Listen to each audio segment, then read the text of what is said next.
Bonjour, aujourd'hui je vais vous montrer comment passer d'un dessin métrique vers un dessin en impérial et comment gérer le style de cotation ainsi que la mise en page en conséquence.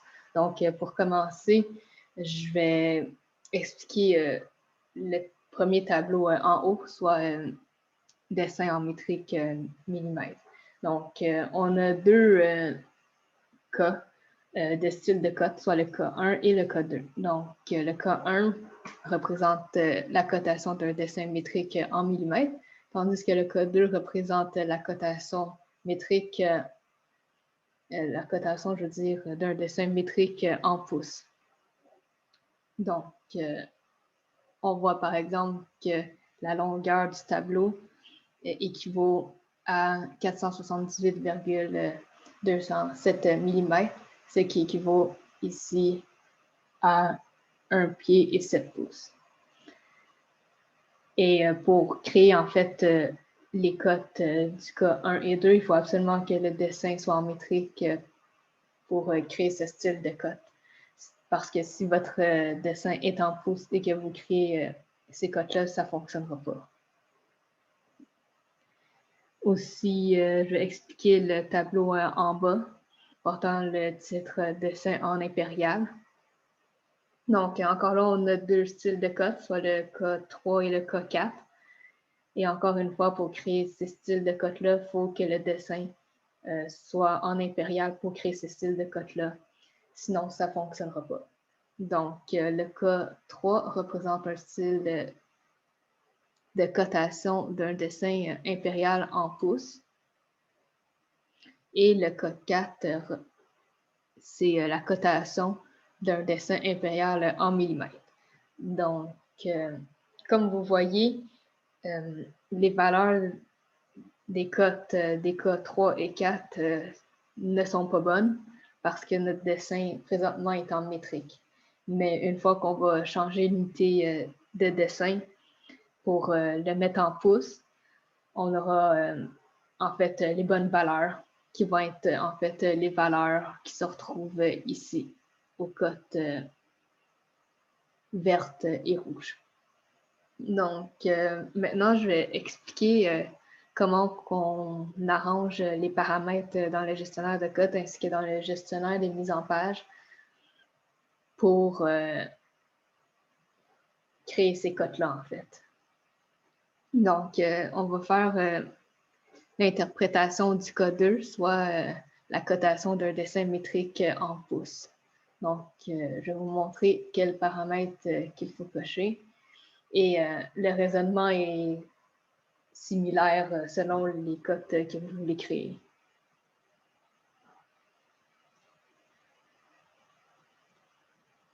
Donc, je vais aller chercher ici.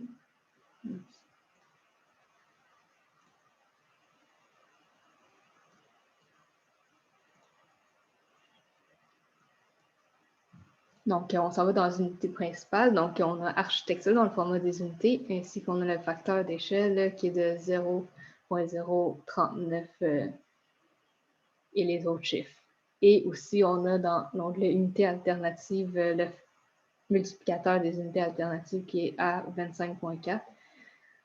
Donc, ça va faire en sorte qu'à côté de la cote en impérial, l'équivalence en métrique va apparaître, comme par exemple 1 pied et 7 pouces ici est équivaut à 478,207 mm.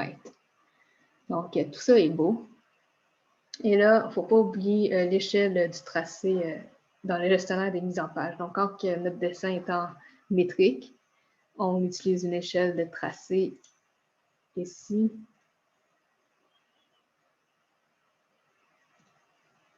De 1 mm équivaut à une unité. Tandis que si on est dans un dessin en impérial, il faut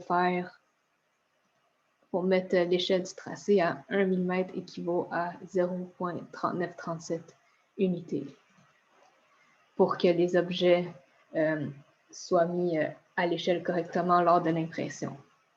Donc maintenant, je vais procéder au changement des unités. Donc je vais mettre le dessin en en pouces. Donc, je vais sélectionner unité de dessin 1 en pouces. Je vais faire Enter, Enter, Enter, Enter, Enter, Enter.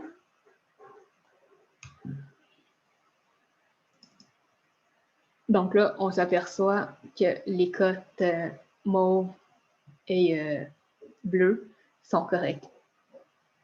Elles correspondent vraiment à la longueur du tableau qu'on avait, soit de 478,207 mm qui équivaut à 1 pied 7 pouces. Et ici, dans la page de présentation, on peut aller définir notre échelle.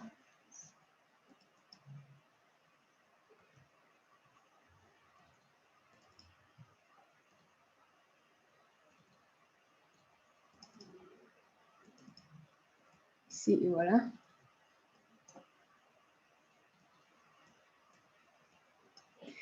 Qui va être de 6 pieds, je dirais qu'il va être de 6 pouces 1 pied. Donc, notre mise en page est correcte. Avec cette échelle-là, nos textes devraient apparaître à 2 mm.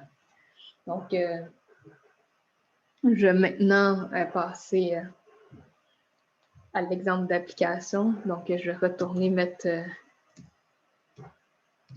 le dessin en millimètres en sectionnant le 3.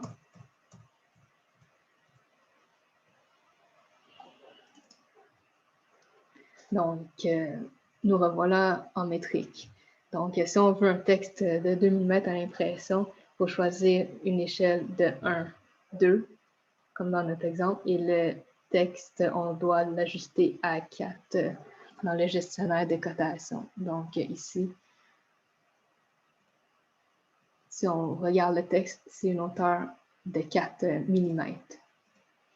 Donc, maintenant, vous savez maintenant comment passer d'un dessin métrique à un dessin impérial rapidement. Merci, bonne journée.